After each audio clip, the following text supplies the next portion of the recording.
Hello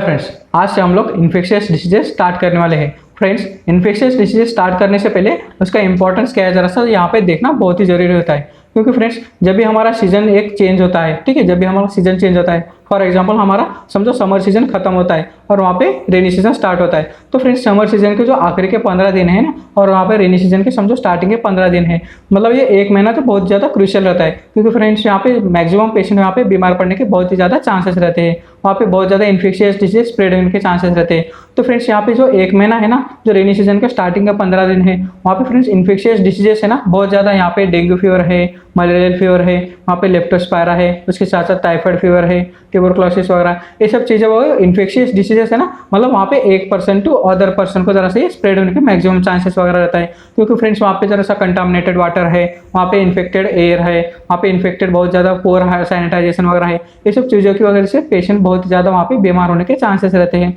इसी को terminology को फ्रेंड्स आयुर्वेद में रुतिसंधि करके नाम ये भी दिया गया है फ्रेंड्स वहाँ पे, ठीक है। इसलिए हम लोगों को यहाँ पे इन्फेक्शियस डिसीजेस अच्छी तरह से सीखना बहुत ही ज़्यादा इंपॉर्टेंट है यहाँ पे। सो फ्रेंड्स, यहाँ पे इन्फेक्शियस डिसीजेस में हम लोग सबसे पहले फीवर के बारे में पढ़ेंगे, बाद में वहाँ पे हम लोग dengue fever, dengue malarial fever, यहाँ पे टाइफाइड फीवर वगैरह एक एक करके अच्छी तरह से डिटेल में इनका भी नॉलेज हम लोग अभी तो अच्छी तरह से लेंगे। और इसके हिसाब से हम लोग पेशेंट पे प्रैक्टिकल एस्पेक्ट वगैरह कैसे चेक करना है, मतलब वहाँ पे डायग्नोसिस कैसे करना है, उसका ट्रीटमेंट प्रोटोकॉल कैसे देना है, ये सब चीज़ें धीरे धीरे हम लोग अच्छी तरह से डिटेल में देखने वाले हैं फ्रेंड्स यहाँ पे, ठीक है। सो फ्रेंड्स, यहाँ पे इन्फेक्शियस डिसीजेस में सब में एक कॉमन चीज़ रहती है। For example dengue, malaria, typhoid fever में सबसे जो कॉमन प्रेजेंटिंग कंप्लेन रहता है ना, सबसे कॉमन प्रेजेंटिंग रहते हैं कंप्लेन की पेशेंट के सबसे ज़्यादा फीवर प्रेजेंट रहता है पेशेंट में, ठीक है। पेशेंट में क्या फीवर प्रेजेंट रहता है फ्रेंड्स यहाँ पे। सो फ्रेंड्स, यहाँ पे इन्फेक्शियस डिसीजेस में सबसे पहले हम लोगों को फीवर के बारे में पढ़ना है फ्रेंड्स यहाँ पे, ठीक है। क्योंकि फ्रेंड्स समझो फीवर का हम लोगों को पैटर्न पता है, समझो वहाँ पे फीवर के साथ साथ एसोसिएटेड कुछ सिम्टम्स वगैरह है, तो हम लोगों को डायग्नोस करने में बहुत ज़्यादा आसानी होती है फ्रेंड्स यहाँ पे। सो फ्रेंड्स, यहाँ पे हम लोगों को फीवर के बारे में जरा सा अच्छी तरह से डिटेल में पता होना बहुत ही जरूरी है। सो सबसे पहले अभी हम लोग स्टार्ट करते हैं फ्रेंड्स यहाँ पे फीवर, ठीक है। फ्रेंड्स, फीवर मतलब क्या होता है, हमारे बॉडी का जो नॉर्मल टेम्परेचर रहता है ना, हमारे बॉडी का नॉर्मल टेम्परेचर से ज़्यादा हमारे बॉडी का टेम्परेचर बढ़ जाता है, तो हम लोग इस कंडीशन को फीवर कहते हैं फ्रेंड्स यहाँ पे, ठीक है। सो फ्रेंड्स, यहाँ पे फीवर के साथ साथ पेशेंट को कभी कभी हेडेक हो सकता है, बॉडी एक हो सकता है, उसके साथ साथ पेशेंट को स्वेटिंग वगैरह हो सकता है। तो एसोसिएटेड सिम्टम्स के हिसाब से हम लोगों को जरा सा डायग्नोसिस करना पड़ता है। फॉर एग्जांपल, पेशेंट को बैक्टीरियल फीवर है या फिर वायरल फीवर है, ये सब चीज़ें वगैरह हम लोग जरा सा पेशेंट को एसोसिएटेड सिम्टम्स, फीवर का पैटर्न क्या है, ये सब चीज़ें वगैरह अच्छी तरह से डिटेल में देखने के बाद हम लोग जरा से यहाँ पे कर सकते हैं फ्रेंड्स यहाँ पे, ठीक है। सो फ्रेंड्स, यहाँ पे हमारा बॉडी का नॉर्मल टेम्परेचर क्या रहता है, 98.6 डिग्री फ़ारेनहाइट। फॉर एग्जांपल, मतलब वहाँ पे हमारा बॉडी टेम्परेचर कितना है, 98.6 डिग्री फ़ारेनहाइट, या फिर वहाँ पे 37 डिग्री सेल्सियस भी कर सकते हैं फ्रेंड्स यहाँ पे, ठीक है। So a temporary increase in average body temperature, मतलब फीवर मतलब क्या है, फीवर की डेफिनेशन क्या है, a temporary increase in average body temperature, मतलब वहाँ पे 98.6 डिग्री फ़ारेनहाइट से ज़्यादा हमारा टेम्परेचर कितना बढ़ जाता है, तो हम लोग इस कंडीशन को फीवर कहते हैं फ्रेंड्स यहाँ पे, ठीक है। सो फ्रेंड्स, यहाँ पे फीवर तो हम लोग बॉडी टेम्परेचर मेजरमेंट करने के बाद पता चलता है। तो हमारा बॉडी टेम्परेचर कहाँ कहाँ पे मेजर करता है, हम लोग जरा सा हम लोगों को पता रहना जरूरी रहता है, ठीक है। सो फ्रेंड्स, हमारा बॉडी टेम्परेचर कभी भी हम लोग जब मैक्सिमम देखते हैं ना, एक्सिलरी टेम्परेचर लेते हैं, या फिर वहाँ पे ओरल टेम्परेचर वगैरह लेते हैं, या रेक्टल टेम्परेचर वगैरह रेयर लेते हैं, लेकिन वहाँ पे रेक्टल टेम्परेचर भी लेने की हम लोगों को कभी कभी ज़रूरत हो सकती है, जैसे कि चाइल्ड में वगैरह कभी कभी ये सब चीज़ें वगैरह लिया जाता है फ्रेंड्स यहाँ पे, ठीक है। सो फ्रेंड्स, यहाँ पे टेम्परेचर हमारा बॉडी का कैसे कैसे रिकॉर्ड करते हैं। फॉर एग्जांपल, हम लोग रेक्टल टेम्परेचर चेक कर सकते हैं, टिम्पैनिक टेम्परेचर चेक करते हैं फ्रेंड्स यहाँ पे। टिम्पैनिक टेम्परेचर मतलब वहाँ पे कान में हमारे जो एयर की जो कैनल है ना, वहाँ पे हम लोग जो एक टेम्परेचर चेक करने की मशीन लगा के हम लोग वहाँ पे टेम्परेचर चेक कर सकते हैं फ्रेंड्स वहाँ पे, ठीक है। और वहाँ पे उसके साथ साथ हम लोग ओरल टेम्परेचर चेक कर सकते हैं, एक्सिलरी टेम्परेचर चेक कर सकते हैं, ठीक है। सो फ्रेंड्स, यहाँ पे जो हमारा जो बॉडी टेम्परेचर रहता है ना, हमारा बॉडी टेम्परेचर सबसे ज़्यादा कहाँ पे, रेक्टल टेम्परेचर, हमारे बॉडी टेम्परेचर कैसे, हमारे रेक्टल रूट में सबसे ज़्यादा टेम्परेचर वहाँ पे ज़्यादा पाया जाता है। इसलिए हम लोग जब भी हम लोग टेम्परेचर वगैरह मेजरमेंट करते हैं ना, इसलिए सबसे ज़्यादा जो रेक्टल टेम्परेचर सबसे ज़्यादा 0.5 डिग्री फ़ारेनहाइट से हम लोगों को ज़रा सा ज़्यादा मेजरमेंट हो सकता है फ्रेंड्स यहाँ पे, ठीक है। सो यहाँ पे रेक्टल टेम्परेचर कितना रहता है, ग्रेटर देन 100.4 डिग्री फ़ारेनहाइट से समझो रेक्टल टेम्परेचर ज़्यादा रहता है फीवर कंडीशन में, ठीक है। सो फ्रेंड्स, यहाँ पे रेक्टल टेम्परेचर 0. जैसे कि बोला कि 0.5 डिग्री फ़ारेनहाइट से ज़्यादा हो सकता है, टिम्पेनिक मेम्ब्रेन भी फ्रेंड्स वहाँ पे ग्रेटर देन 100 डिग्री सेल्सियस भी डिग्री फ़ारेनहाइट भी हो सकता है। यहाँ पे ओरल टेम्परेचर भी फ्रेंड्स वहाँ पे 99.5 टू 99.9 मतलब वहाँ पे एज जरा सा हाँ ये 100 डिग्री फ़ारेनहाइट तक ये पेशेंट टेम्परेचर हो सकता है फ्रेंड्स यहाँ पे ओरल टेम्परेचर भी। और एक्सिलरी टेम्परेचर भी फ्रेंड्स वहाँ पे 99 टू 100 डिग्री फ़ारेनहाइट के इस बीच में ये रहता है। मतलब फॉर एग्जांपल फ्रेंड्स यहाँ पे हमारा बॉडी टेम्परेचर कितना होता है, ग्रेटर देन समझो वहाँ पे ग्रेटर देन 100 डिग्री फ़ारेनहाइट से समझो टेम्परेचर ज़्यादा दिखाई दे रहा है, तो इस कंडीशन को हम लोग वहाँ पे फीवर कह सकते हैं फ्रेंड्स वहाँ पे। ठीक है फ्रेंड्स, यहाँ पे जरा सा ये ध्यान देने वाली की बात है कि रेक्टल टेम्परेचर हमारे ओरल टेम्पेनिक टेम्परेचर से कितना 0.5 डिग्री फ़ारेनहाइट से ज़्यादा है। और फ्रेंड्स यहाँ पे जो ओरल टेम्परेचर टेम्पेनिक टेम्परेचर है ना, ये ओरल टेम्परेचर से 0.5 डिग्री फ़ारेनहाइट से ज़्यादा रहता है। इसके साथ साथ जो एक्सिलरी टेम्परेचर से ज़्यादा ओरल टेम्परेचर रहता है, मतलब ओरल टेम्परेचर एक्सिलरी टेम्परेचर से 0.5 डिग्री फ़ारेनहाइट से ज़्यादा रहता है फ्रेंड्स यहाँ पे। ठीक है, ये तरह से हम लोगों को तरह सा देखना चाहिए। ये तरह से फ्रेंड्स वहाँ पे जो CET मतलब जो एंट्रेंस एग्जाम वगैरह देते हैं, नेट के एग्जाम वगैरह, ये सब चीज़ों में जरा सा पूछा जाता है कि रेक्टल टेम्परेचर हमारे ओरल रूट से वगैरह कितना ज़्यादा है। तो फ्रेंड्स यहाँ पे जरा सा हम लोगों को ये चीज़ें भी जरा सा हम लोगों को पता रहना जरूरी है। सो फ्रेंड्स यहाँ पे हमारी बॉडी में सबसे ज़्यादा टेम्परेचर कहाँ पाया जाता है, रेक्टल रूट में, इसलिए रेक्टल टेम्परेचर सबसे ज़्यादा रहता है, बाद में टिम्पेनिक टेम्परेचर, बाद में ओरल टेम्परेचर, उसके सबसे आखिरी में एक्सिलरी टेम्परेचर यहाँ पे पाया जाता है फ्रेंड्स यहाँ पे। ठीक है, ये हो गया फीवर के बारे में फ्रेंड्स यहाँ पे। ठीक है, उसके फीवर के कॉजेज देख लेते हैं फ्रेंड्स यहाँ पे। ठीक है, हम लोग यहाँ पे इसके बाद में फीवर के कॉजेज देख लेते हैं फ्रेंड्स। यहाँ पे फीवर के कॉजेज में क्या क्या आता है, फीवर के कॉजेज में फ्रेंड्स यहाँ पे हम लोगों को सबसे ज़्यादा रहता है ना, ये मलेरियल फीवर रहता है, उसके साथ साथ सेप्सिस वगैरह ये कॉजेज में है। मतलब वहाँ पे समझो बॉडी के हमारे कुछ किधर बॉडी पार्ट में समझो इन्फेक्शन वगैरह है, फॉर एग्जाम्पल कहीं पे पस अकोमुलेशन वगैरह है, सभी पेशेंट को टेम्परेचर वगैरह आ सकता है। उसके साथ साथ पेशेंट में समझो कुछ इन्फेक्टिव वहाँ पे समझो पैरासिटिक इन्फेक्शन वगैरह है, या फिर बैक्टीरियल इन्फेक्शन है, या फिर प्रोटोजोल इन्फेक्शन वगैरह है, तो ऐसी कंडीशन में भी पेशेंट को फीवर वगैरह आना लाजमी रहता है फ्रेंड्स यहाँ पे। ठीक है, या फिर पेशेंट में एब्सिस है, या फिर ब्रुसलोसिस है, या फिर लिम्फोमा वगैरह है। ठीक है, या फिर वहाँ पर समझो लिम्फेटिक जो सिस्टम का ड्रेनेज वगैरह है, वहाँ पे समझो कैंसरस वगैरह है, तो ऐसी कंडीशन में भी पेशेंट को फीवर वगैरह आना हो सकता है फ्रेंड्स यहाँ पे। ठीक है, सो फ्रेंड्स यहाँ पे फीवर के कॉजेस भी हम लोगों को जरा सा डिटेल में पता रहना जरूरी है, वो एक एक करके हम लोग इवेलुएट करके देखेंगे, लेकिन इन जनरल हम लोगों को जरा सा कॉजेस में प्रोटोजोल इन्फेक्शन है, बैक्टीरियल इन्फेक्शन है, वायरल इन्फेक्शन है, कुछ भी बॉडी को हमारे इन्फेक्शन वगैरह होता है, तो बॉडी क्या करते हैं फ्रेंड्स वहाँ पे हमारे रिस्पॉन्स करके, मतलब वहाँ पे बैक्टीरिया को वगैरह किल करने के लिए हमारी बॉडी की डिफेंस मैकेनिज्म एक्टिवेट हो जाती है, और वहाँ पे पेशेंट को फीवर वगैरह आ सकता है। तो ऐसी कंडीशन में भी पेशेंट को हम लोग वहाँ पे फ्रेंड्स वहाँ पे ये फीवर वगैरह आना हो सकता है फ्रेंड्स यहाँ पे। ठीक है,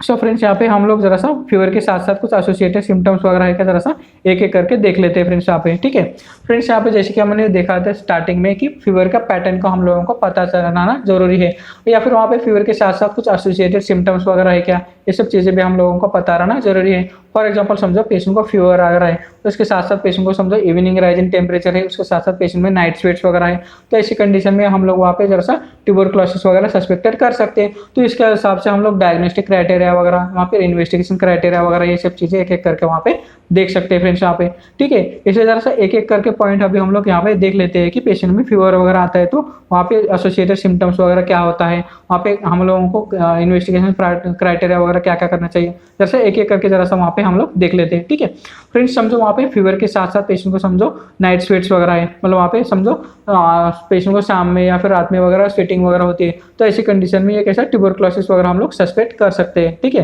क्योंकि फ्रेंड्स वहाँ पे नाइट स्वेट्स ये कैरेक्टरिस्टिक ऑफ ट्यूबरक्लोसिस, ठीक है, ये कैसा है ट्यूबरक्लोसिस का कैरेक्टरिस्टिक फीचर है, but sweating from any cause is usually worse at night. ठीक है, यहाँ पे पेशेंट को फीवर आता है तो कभी कौन सी भी कंडीशन में पेशेंट को समझो स्वेटिंग वगैरह आ सकती है, लेकिन हर बार पेशेंट को समझो यूजुअली एट नाइट में स्वेटिंग वगैरह आती है, तो ऐसी कंडीशन में पेशेंट को समझो हम लोग ये कर सकते हैं कि ट्यूबरक्लोसिस के वगैरह सस्पेक्ट कर सकते हैं, तो हम लोगों को उसके हिसाब से जरा सा आगे चल के इवेलुएट करना चाहिए ऐसे केसेस में फ्रेंड्स वहाँ पे। ठीक है, ये हो गया फ्रेंड्स वहाँ पे जरा सा एक एक सिम्टम्स के बारे में। अभी हम लोग जरा सा देख लेते हैं फ्रेंड्स वहाँ पे कि पेशेंट के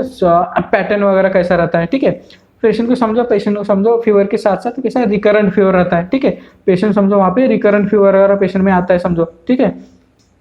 फीवर के साथ साथ समझो रिकरेंट फीवर वगैरह रहता है, तो ऐसी कंडीशन में फ्रेंड्स आप लोगों को देखना रहता है कि रिकरेंट फीवर मतलब वहाँ पे कंटिन्यूस टाइप ऑफ फीवर रहता है, मतलब वहाँ पे कभी भी बॉडी का टेम्परेचर वगैरह कैसा है दिन में कम से कम 5-6 बार 100 डिग्री फ़ारेनहाइट की ज़्यादा वगैरह रहता है, मतलब वहाँ पे रिपीटेडली पेशेंट को समझो फीवर वगैरह आता है, तो ये रिकरेंट फीवर में पेशेंट को समझो जनरली यूरिनरी ट्रैक इन्फेक्शन वगैरह रहता है जो इल्ट्रेटेड रहता है वहाँ पे जरा सा, क्योंकि समझो वहाँ पे जैसे सुडोमोनास का वगैरह इन्फेक्शन रहता है, ये यूरिनरी ट्रैक का इन्फेक्शन है ना, वहाँ पे हाई ग्रेड फीवर वगैरह कंटिन्यूस रहता है। ऐसे कंडीशन में रिकरेंट फीवर वगैरह आना बहुत ही ज़्यादा, मतलब वहाँ पे बहुत ज़्यादा कॉमन रहता है ऐसे केसेस में, जैसे कि यूरिनरी ट्रैक इन्फेक्शन में विद ऑब्स्ट्रक्शन और कैलकुलाई वगैरह, समझो ठीक है, यूटीआई का इन्फेक्शन है, इसके साथ साथ ऑब्स्ट्रक्शन वगैरह है, वहाँ पे समझो वहाँ पे यूरोसेप्सिस वगैरह हुआ है, तो ऐसी कंडीशन में पेशेंट को रिकरेंट फीवर वगैरह हो सकता है। उसके साथ साथ पेशेंट में समझो कोलिसिस्टाइटिस वगैरह है, कोलिसिस्टाइटिस मतलब वहाँ पे जरा सा हमारा जो गाल ब्लैडर है ना, गाल ब्लैडर में स्वेलिंग रहती है ऐसे कंडीशन में, ऐसे कंडीशन में पेशेंट को कंटिन्यूस फीवर वगैरह आ सकता है। ठीक है, बाद में आता है कोलेंजाइटिस। कोलेंजाइटिस मतलब फ्रेंड्स वहाँ पे जो हमारा कोलेंजियोल्स है ना, ठीक है, हमारा कोलेंजियोल्स के जो इन्फेक्शंस वगैरह होता है, ये कोलेंजियोल्स क्या रहता है फ्रेंड्स, वहाँ पर जो हमारा जो बाइल होता है ना, बाइल का जो फ्लो होता है इसको हम लोग कोलेंजियोल्स कहते हैं। ठीक है, ये बाइल हमारा जो जिसमें से लिवर में फ्लो करता है ना, उसको हम लोग कोलेंजियोल्स कहते हैं। समझो वहाँ पे कोलेंजियोल्स में समझो वहाँ पे इन्फेक्शंस वगैरह होता है, तो इस कंडीशन को हम लोग कोलेंजाइटिस कह सकते हैं फ्रेंड्स वहाँ पे। ठीक है, ये हो गया रिकरेंट फीवर के बारे में फ्रेंड्स। ठीक है फ्रेंड्स, यहाँ पे फीवर के साथ साथ कुछ सिम्टम्स वगैरह दिखते हैं, तो हम लोग उसके हिसाब से जरा सा डायग्नोस्टिक क्राइटेरिया हम लोगों को करना चाहिए फ्रेंड्स वहाँ पे। ठीक है, फॉर एग्जाम्पल समझो पेशेंट को फीवर है, उसके साथ साथ समझो हेडेक वगैरह है, पेशेंट को समझो बहुत ज़्यादा सिर में दर्द वगैरह हो रहा है, इसके साथ साथ पेशेंट को समझो फोटोफोबिया वगैरह है, तो ऐसी कंडीशन को हम लोग मेनिंजाइटिस वगैरह सस्पेक्ट कर सकते हैं। तो ठीक है, ऐसे कंडीशन में मेनिंजाइटिस वगैरह लगता है तो हम लोगों को जरा नेक स्टिफनेस है क्या, वहाँ पे इन्वेस्टिगेशन क्राइटेरिया वगैरह क्या करना है, CSF कल्चर वगैरह, ये सब चीज़ें हम लोग इन्वेस्टिगेशन क्राइटेरिया करके डायग्नोसिस कर सकते हैं। तो फ्रेंड्स यहाँ पे फीवर के साथ साथ समझो एसोसिएटेड हेडेक वगैरह है क्या, ये जरा सा हम लोगों को देखना जरूरी है यहाँ पे। ठीक है, सो फ्रेंड्स यहाँ पे fever due to any cause can produce headache. ठीक है, जब भी पेशेंट को फीवर वगैरह आता है तो कभी कौन सी भी कंडीशन में पेशेंट को हेडेक वगैरह हो सकता है, लेकिन समझो हेडेक के साथ साथ पेशेंट को समझो फोटोफोबिया है। ठीक है, if severe and with photophobia suspect for meningitis, patient को समझो फीवर है, उसके साथ साथ पेशेंट को समझो फोटोफोबिया वगैरह है, तो ऐसे केसेस में हम लोग ये मेनिंजाइटिस वगैरह सस्पेक्ट कर सकते हैं फ्रेंड्स वहाँ पे। ठीक है, इसके साथ साथ फीवर में कभी कभी डिलीरियम भी रहता है फ्रेंड्स वहाँ पे। ठीक है, ये डिलीरियम हमें commonly elderly and young ones में वगैरह हो सकता है, पेशेंट के साथ डिलीरियम में वगैरह जैसा हो सकता है। ऐसे कंडीशन में जैसा एन्सेफेलोपैथी वगैरह हम लोगों को रूल आउट करना बहुत ही ज़्यादा जरूरी रहता है ऐसे केसेस में फ्रेंड्स वहाँ पे। ठीक है, इसलिए हम लोगों को पेशेंट को समझो डिलीरियम वगैरह है क्या जरा सा देखने के लिए हम लोगों को जरा सा पेशेंट के साथ साथ हेडेक के साथ साथ कुछ सिम्टम्स वगैरह है क्या, ये सब चीज़ें भी जरा सा देखना जरूरी रहता है। ठीक है, अभी हम लोग देख लेते हैं फ्रेंड्स वहाँ पे मसल पेन वगैरह कौन से कंडीशन में पेशेंट में रहता है। ठीक है फ्रेंड्स, यहाँ पे समझो मसल पेन वगैरह पेशेंट में है, तो मसल पेन वगैरह रहता है, तो ऐसी कंडीशन में पेशेंट को समझो जरा सा वायरल फीवर वगैरह है क्या, ये सब चीज़ें वगैरह जरा सा देखना जरूरी रहता है ऐसे केसेस में, क्योंकि फ्रेंड्स वहाँ पे वायरल फीवर का प्रेजेंटेशन कैसा रहता है, पेशेंट को फीवर वगैरह आता है। ठीक है, पेशेंट को फीवर वगैरह आता है, फीवर के साथ साथ पेशेंट को मायल्जिया रहता है। ठीक है, सीवियर मायल्जिया रहता है, इसके साथ साथ पेशेंट को जॉइंट पेन वगैरह रहता है, तो ऐसी कंडीशन को हम लोग वायरल फीवर वगैरह जरा सा डायग्नोसिस करके उसके हिसाब से ट्रीटमेंट वगैरह देते हैं फ्रेंड्स वहाँ पे। ठीक है, सो फ्रेंड्स यहाँ पे समझो पेशेंट को मसल पेन वगैरह है फीवर के साथ साथ, ये myalgia classical of viral fever. ठीक है, myalgia is a classical picture of viral fever and influenza, malaria, leptospirosis, brucellosis, ऐसे कंडीशन में ये पेशेंट को मसल पेन वगैरह भी फीवर के साथ रहता है फ्रेंड्स वहाँ पे। ठीक है, सो ऐसी कंडीशन समझो आती है, तो ऐसे कंडीशन में हम लोग viral fever, influenza, malaria, leptospirosis, brucellosis वगैरह ये डायग्नोसिस हम लोग यहाँ पे कर सकते हैं फ्रेंड्स वहाँ पे। ठीक है फ्रेंड्स, यहाँ पे जरा सा हम लोग जरा सा फीवर के पेशेंट को इवेलुएट कैसे करना जरा सा हम लोग वहाँ पे अभी हम लोग देख लेते हैं। ठीक है फ्रेंड्स, यहाँ पे समझो इवेलुएट कैसे फीवर के पेशेंट को समझो इवेलुएट करना है, तो ऐसे पेशेंट में समझो फीवर के साथ साथ वहाँ पे ब्लड काउंट वगैरह कितना, मतलब वहाँ पे WBC काउंट वगैरह कितना बड़ा है, या फिर वहाँ पे टेम्परेचर वगैरह कितना बड़ा है, इसके साथ साथ पेशेंट को समझो associated respiratory rate, heart rate वगैरह कितना है, ये सब चीज़ें हम लोग जरा सा फेब्राइल पेशेंट में जरा सा ये इवेलुएट करना रहता है, उसके हिसाब से हम लोग सर्च क्राइटेरिया वगैरह डिफाइन करते हैं फ्रेंड्स वहाँ पे। ठीक है फ्रेंड्स, ये सर्च क्राइटेरिया वगैरह क्या है जरा सा हम लोग एक एक करके जरा सा अभी हम लोग देख लेते हैं। ठीक है, सो फ्रेंड्स यहाँ पे पेशेंट को समझो फीवर के पेशेंट को इवेलुएट करने के लिए वहाँ पे हम लोगों को 2-4 पॉइंट वगैरह जरा सा हम लोगों को देखना जरूरी रहता है इस केसेस में। ठीक है, सो फ्रेंड्स यहाँ पे पेशेंट को सबसे पहले फेब्राइल पेशेंट को इवेलुएट करना है, तो क्या क्या चीज़ें देखना चाहिए जरा सा एक एक करके देखते हैं। ठीक है, सबसे पहले पेशेंट को हम लोग जो मैक्सिमम टाइम में एक्सिलरी टेम्परेचर मेजर करते हैं। ठीक है, यहाँ पे एक्सिलरी टेम्परेचर समझो वहाँ पे ग्रेटर देन 99 डिग्री फ़ारेनहाइट है, मतलब समझो वहाँ पे 100 डिग्री फ़ारेनहाइट तक पेशेंट का टेम्परेचर जा रहा है। इसके साथ साथ पेशेंट को समझो WBC काउंट वगैरह भी हम लोगों को देखना पड़ता है। समझो यहाँ पे WBC काउंट ग्रेटर देन 12,000 है। ठीक है, ये फिर समझो WBC काउंट समझो ग्रेटर देन 10,000 है, तो ये जनरली फ्रेंड्स यहाँ पे कैसे बैक्टीरियल कंडीशन पेशेंट की हो सकती है। ठीक है, ये समझो ग्रेटर देन 12,000 है, तो ये कंडीशन कैसे बैक्टीरियल कंडीशन पेशेंट की हो सकती है फ्रेंड्स यहाँ पे, ठीक है। सो ऐसे कंडीशन में फ्रेंड्स समझो वहाँ पे ग्रेटर देन 12,000 वगैरह काउंट जा रहा है, तो ऐसी कंडीशन में हम लोगों को जैसे बोला कि फ्रेंड्स वहाँ पे बैक्टीरियल कंडीशन वगैरह ये पेशेंट की हो सकती है। इनके समझो वहाँ पे काउंट समझो 4,000 के कम है, फीवर के साथ साथ पेशेंट समझो WBC काउंट कितना है 4,000 से कम है, तो ऐसी कंडीशन को हम लोग ये फ्रेंड्स वहाँ पे वायरल फीवर कर भी कर सकते हैं फ्रेंड्स वहाँ पे। जनरली वायरल फीवर में ऐसे जो टिपिकल वायरल फीवर रहता है ना, ऐसे वायरल फीवर में वगैरह ये WBC काउंट वगैरह बहुत ज़्यादा पेशेंट के कम हो सकते हैं, ऐसे कंडीशन को हम लोग पूरी वायरल फीवर कर सकते हैं, ठीक है। सो फ्रेंड्स यहाँ पे वायरल फीवर और हम लोगों ने कैसा WBC काउंट के हिसाब से वगैरह ये डायग्नोस हो, मतलब वहाँ पे एम्पिरिकल ट्रीटमेंट वगैरह उसके हिसाब से हम लोग दे सकते हैं, ठीक है फ्रेंड्स। उसके हिसाब से हम लोग हार्ट रेट वगैरह पेशेंट का कभी भी फीवर आता है तो पेशेंट का हार्ट रेट है ना greater than 90 beats per minute से ज़्यादा वगैरह रहता है ऐसे केसेस में, ठीक है। इसका भी एक फिनोमेनन है, मतलब वहाँ पे 1 डिग्री टेम्परेचर समझो वहाँ पे बढ़ता है तो पेशेंट को समझो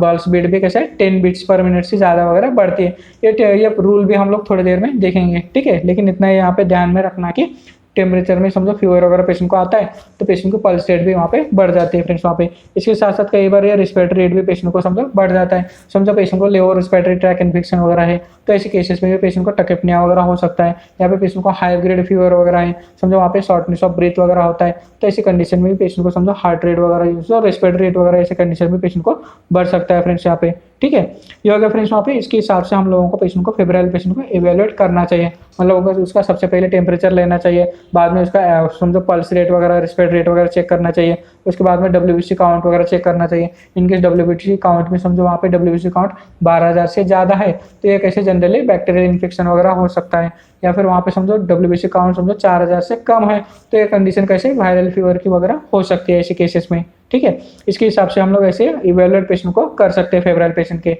ठीक है। ये सब चीज़ें क्यों देखना रहता है फ्रेंड्स, ये सब चीज़ें देखना रहता है कि पेशेंट समझो सेप्सिस में तो नहीं है, सेप्टिक शॉक में तो नहीं है, ये सब चीज़ें वगैरह हम लोगों को डिफाइन करने के से वहाँ पे पेशेंट का जो फीवर का सीवियरिटी हम लोगों को पता चलती है, इसलिए हम लोगों को सर्च क्राइटेरिया यहाँ पे देखना बहुत ज़्यादा इंपॉर्टेंट है यहाँ पे फ्रेंड्स, ठीक है। सो अभी हम लोग यहाँ पे सर्च क्राइटेरिया देख लेते हैं फ्रेंड्स। वहाँ पे एज जरा सा सर्च क्राइटेरिया वगैरह हम लोगों को पता चला तो पेशेंट का हम लोग सीवियरिटी वगैरह डिफाइन कर सकते हैं फ्रेंड्स यहाँ पे, ठीक है। जैसे कि फ्रेंड्स वहाँ पे सर्च क्राइटेरिया हम लोगों ने पहले भी देखा था कि एक्यूट पैनक्रेatitis में वगैरह सर्च क्राइटेरिया वहाँ पे क्या चीज़ रहता है, वहाँ पे उसका पॉइंट्स वगैरह क्या क्या है, ये हम लोगों ने वहाँ पे देखा था फ्रेंड्स पैनक्रेatitis में। फिर से अभी हम लोग वहाँ पे जरा सा और एक बार वहाँ पे देख लेते हैं कि सर्च क्राइटेरिया वगैरह क्या है, ठीक है। फ्रेंड्स यहाँ पे सर्च क्राइटेरिया मतलब क्या रहता है, सर्च क्राइटेरिया मतलब सिस्टेमिक इन्फ्लामेटरी रिस्पॉन्स सिंड्रोम, ठीक है। क्या है इसका full form, systemic inflammatory response syndrome. सो फ्रेंड्स यहाँ पे सर्च क्राइटेरिया फुलफिल करने चाहिए के लिए एटलीस्ट वहाँ पे 2 पॉइंट्स वहाँ पे हम लोगों को क्राइटेरिया फुलफिल करना चाहिए, ठीक है। सो सर्च क्राइटेरिया में 4 पॉइंट्स आते हैं फ्रेंड्स यहाँ पे, ये 4 पॉइंट्स कौन से जरा से एक एक करके हम लोग देख लेते हैं, ठीक है। सो सर्च क्राइटेरिया क्या है, it is a systemic inflammatory response syndrome, ठीक है। ये क्या रहता है फ्रेंड्स यहाँ पे, to fulfil the at least 2 of the following 4 criteria, ठीक है। ये सर्च क्राइटेरिया फुलफिल करने के लिए एटलीस्ट यहाँ पे जो 2 क्राइटेरिया हम वहाँ पे 4 में से 2 क्राइटेरिया फुलफिल करना चाहिए, ठीक है। सो ये 4 क्राइटेरिया क्या क्या जरा सा देख लेते हैं। चलिए फ्रेंड्स यहाँ पे पेशेंट को समझो हाइपरथर्मिया तो होना चाहिए, नहीं तो हाइपोथर्मिया तो होना चाहिए, ठीक है। हाइपरथर्मिया मतलब पेशेंट को जो टेम्परेचर है ना ग्रेटर देन 38 डिग्री सेल्सियस से ज़्यादा होना चाहिए, मतलब वहाँ पे पेशेंट को जो टेम्परेचर है ग्रेटर देन 100 डिग्री फ़ारेनहाइट से ज़्यादा होना चाहिए, ठीक है। उसके साथ साथ समझो पेशेंट को जो हाइपोथर्मिया वगैरह है, मतलब पेशेंट को फ्रेंड्स समझो 30 लेस देन 38 डिग्री सेल्सियस वगैरह टेम्परेचर जा रहा है, मतलब वहाँ पे पेशेंट का बॉडी का टेम्परेचर वगैरह कम हो रहा है, तो ऐसी कंडीशन में भी हम लोग वहाँ पे जरा सा ये फीवर क्राइटेरिया वगैरह में बैठ जाता है फ्रेंड्स वहाँ पे, ठीक है, सेल्स क्राइटेरिया में बैठ जाता है। सो फ्रेंड्स यहाँ पे पहला क्राइटेरिया हो गया। बाद में पेशेंट को समझो टकीकार्डिया वगैरह है, टकीकार्डिया कितना है friends, greater than 100 beats per minute वगैरह है, तो ऐसी कंडीशन में हम लोग यहाँ पे टकीकार्डिया वगैरह कहते हैं फ्रेंड्स। यहाँ पे फीवर के साथ साथ समझो टकीकार्डिया वगैरह है greater than 100 beats per minute. उसके साथ साथ पेशेंट को समझो टकिपनिया भी है, टकिपनिया मतलब वहाँ पे जो हमारा रेस्पिरेटरी रेट है ना, हमारा रेस्पिरेटरी रेट समझो नॉर्मल रेट से ज़्यादा हो जाता है, मतलब वहाँ पे 16 बीट्स पर मिनट से ज़्यादा समझो रेस्पिरेटरी रेट जाता है,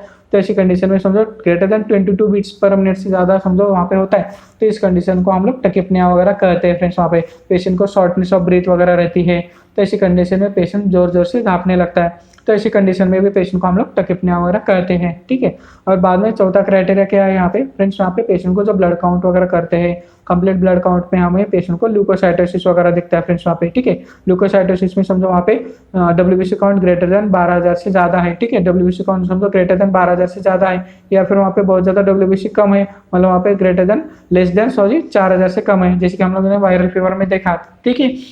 ये ल्यूकोपेनिया वगैरह पेशेंट में रहता है वायरल फीवर में, समझो 4,000 से कम रहता है, तो ऐसी कंडीशन में भी, या फिर वहाँ पे ल्यूकोसाइटोसिस में समझो ग्रेटर देन 12,000 से समझो वहाँ पे ग्रेटर देन है डब्ल्यूबीसी काउंट वगैरह, तो ऐसी कंडीशन को हम लोग ल्यूकोसाइटोसिस कहते हैं फ्रेंड्स वहाँ पे, ठीक है। सो फ्रेंड्स यहाँ पे सर्च क्राइटेरिया फुलफिल करने के लिए एटलीस्ट 4 पॉइंट वगैरह हम लोगों को एटलीस्ट 4 पॉइंट वहाँ पे सर्च क्राइटेरिया में दिया है, तो सर्च क्राइटेरिया फुलफिल करने के लिए हम लोगों को एटलीस्ट कैसे 2 क्राइटेरिया फुलफिल करना चाहिए ऐसे फीवर के पेशेंट में। सो फ्रेंड्स यहाँ पे समझो पेशेंट को फीवर है या फिर टकीकार्डिया वगैरह है, उसके साथ साथ टकिपनिया है या फिर ल्यूकोसाइटोसिस वगैरह है, ये सब चीज़ें वगैरह देखने के बाद हम लोग सर्च क्राइटेरिया फुलफिल कर सकते हैं। फॉर एग्जांपल समझो पेशेंट को फीवर है, फीवर के साथ साथ समझो फीवर ग्रेटर देन मतलब हाई ग्रेड फीवर है, मतलब वहाँ पे समझो ग्रेटर देन 30 डिग्री सेल्सियस से ज़्यादा टेम्परेचर वगैरह है पेशेंट में, उसके साथ साथ समझो डब्ल्यूबीसी काउंट में भी बहुत ज़्यादा मतलब वहाँ पे डब्ल्यूबीसी काउंट भी रेज है पेशेंट के, ये सब चीज़ें वगैरह समझो वहाँ पे 2 क्राइटेरिया वगैरह फुल करता है, तो पेशेंट कैसे सर्च क्राइटेरिया में रहता है फ्रेंड्स वहाँ पे, ठीक है। इसलिए यहाँ पे समझो 4 क्राइटेरिया में से 2 भी क्राइटेरिया फुलफिल करता है, तो ऐसी कंडीशन में पेशेंट कैसा है सर्च क्राइटेरिया में रहता है ऐसे फ्रेंड्स केसेस में, ठीक है। सो फ्रेंड्स यहाँ पे सर्च क्राइटेरिया हम लोगों को पता रहना जरूरी है यहाँ पे, ठीक है। फ्रेंड्स यहाँ पे समझो सर्च क्राइटेरिया है, इसके साथ साथ समझो वहाँ पे समझो पेशेंट सेप्सिस में कब है, ये जरा सा हम लोगों को पता रहना बहुत जरूरी होता है, क्योंकि फ्रेंड्स कभी भी कई बार देखते हैं कि हम लोग कई बार पैसे देखते हैं कि आईसीयू के पेशेंट वगैरह कैसा सेप्सिस में रहते हैं, ठीक है। वहाँ पे क्या होता है फ्रेंड्स, पेशेंट तो ऑलरेडी सर्च में भी रहता है, ठीक है, सर्च क्राइटेरिया तो फुलफिल करता है, इसके साथ साथ पेशेंट को समझो ब्लड इन्फेक्शन वगैरह है, ठीक है, या फिर वहाँ पे समझो वहाँ पे एलआरटिया है, या फिर समझो वहाँ पे एलआरटिया है, या फिर वहाँ पे कुछ एक्यूट गैस्ट्रोएंटेराइटिस समझो स्मॉल इंटेस्टाइन में समझो इन्फेक्शन वगैरह है, या फिर समझो कई बार वहाँ पे एब्सिस वगैरह है, तो ऐसी कंडीशन में क्या होता है फ्रेंड्स, वहाँ पे पेशेंट सर्च क्राइटेरिया के साथ साथ पेशेंट में समझो कुछ इन्फेक्शन भी है, तो ऐसी कंडीशन में हम लोग वहाँ पे केसेस सेप्सिस कर सकते हैं ऐसे केसेस में, ठीक है। सो फ्रेंड्स यहाँ पे सेप्सिस टर्म कब दी जाती है, पेशेंट समझो सर्च क्राइटेरिया फुलफिल करता है, उसके साथ साथ समझो पेशेंट में इन्फेक्शन भी है, तो इस कंडीशन को हम लोग क्या बोलते हैं वहाँ पे पेशेंट कैसे है इन सेप्सिस कंडीशन में पेशेंट है, ऐसे काम लोग कर सकते हैं फ्रेंड्स वहाँ पे, ठीक है। फ्रेंड्स हम लोगों ने कई बार देखा है कि फिजिशियन लोग वगैरह कहते हैं कि पेशेंट हाँ तुम्हारा सेप्सिस में वगैरह है, तो ठीक है फ्रेंड्स यहाँ पे सेप्सिस मतलब क्या है जरा सा हम लोग आज हम लोगों को पता चला, ठीक है, मतलब सेप्सिस मतलब क्या रहता है एक्चुअली, ठीक है। सेप्सिस मतलब क्या रहता है फ्रेंड्स, वहाँ पे पेशेंट सर्च क्राइटेरिया फुलफिल करता है, इसके साथ साथ समझो पेशेंट में इन्फेक्शन वगैरह रहता है, तो ऐसे पेशेंट को समझो हम लोग बोल सकते हैं कि patient in a sepsis condition, ठीक है। अभी हम लोग जरा सा आगे जाते हैं, पेशेंट सीवियर सेप्सिस में कब रहता है, ठीक है, और ज़्यादा हम लोग फ्रेंड्स वहाँ पे जरा सा पेशेंट को और ज़्यादा इवेल्युएट करते हैं, तो समझो पेशेंट्स की कंडीशन हमारी बिगड़ गई, तो कंडीशन समझो पेशेंट सीवियर सेप्सिस में वगैरह चला जाता है, तो ऐसे सीवियर सेप्सिस मतलब क्या रहता है कंडीशन, ये भी हम लोगों को पता रहना जरूरी रहता है। पेशेंट में समझो फ्रेंड्स वहाँ पे सेप्सिस तो रहता है, सेप्सिस में क्या कंडीशन है सर्च क्राइटेरिया, और इसके साथ साथ पेशेंट में समझो इन्फेक्शन है, और इसके साथ साथ समझो सर्च क्राइटेरिया भी है, पेशेंट में इन्फेक्शन भी है, पेशेंट ऑलरेडी सेप्सिस में है, और समझो वहाँ पे सीवियर सेप्सिस कब कहा जाता है, समझो वहाँ पे पेशेंट को एंड ऑर्गन डैमेज वगैरह है। फॉर एग्जांपल समझो पेशेंट क्या रहता है, फॉर एग्जांपल समझो वहाँ पे पेशेंट एंड ऑर्गन डैमेज मतलब पेशेंट एआरएफ में है, ठीक है, मतलब पेशेंट कैसे एक्यूट रेनल फेल्योर में है, तो ऐसे कंडीशन में हम लोग पेशेंट बोल सकते हैं कि पेशेंट कैसे इन सीवियर कंडीशन में है, सीवियर सेप्सिस कंडीशन में है, ठीक है। ये सब चीज़ें वगैरह हम लोगों को जैसे पेशेंट आईसीयू में वगैरह एडमिट रहता है, जब भी पेशेंट आईसीयू के पेशेंट वगैरह हम लोग इवेल्युएट करते हैं या फिर देखते हैं वगैरह पेशेंट सेप्सिस में है या फिर सीवियर सेप्सिस में है, ये सब चीज़ें वगैरह जानने के लिए हम लोगों को ये सेप्सिस क्या है, सीवियर सेप्सिस कंडीशन क्या है, ये भी हम लोगों को पता रहना जरूर रहता है ऐसे केसेस में फ्रेंड्स वहाँ पे, ठीक है।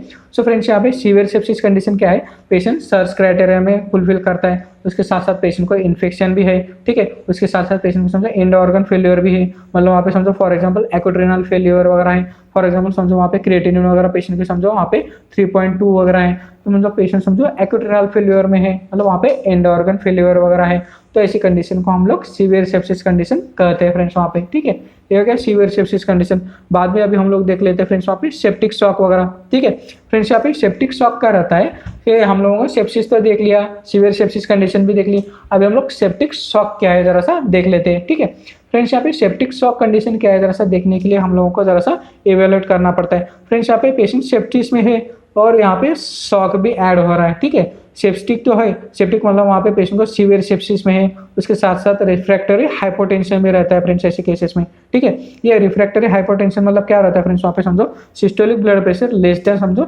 90 से कम होता है फ्रेंड्स वहाँ पे, ठीक है। सिस्टोलिक बीपी कितना है यहाँ पे, सिस्टोलिक बीपी समझो यहाँ पे कितना 90 से कम है समझो, ठीक है। तो पेशेंट समझो ब्लड प्रेशर अच्छे तरह से मेंटेन नहीं कर पा रहा ऐसी कंडीशन में, ठीक है। सो ऐसे केसेस में फ्रेंड्स वहाँ पे पेशेंट शॉक में रहता है, ठीक है। पेशेंट तो सीवियर सेप्सिस में है, उसके साथ साथ पेशेंट को तो समझो सिस्टोलिक ब्लड प्रेशर समझो, सिस्टोलिक ब्लड प्रेशर समझो लेस देन समझो वहाँ पे 90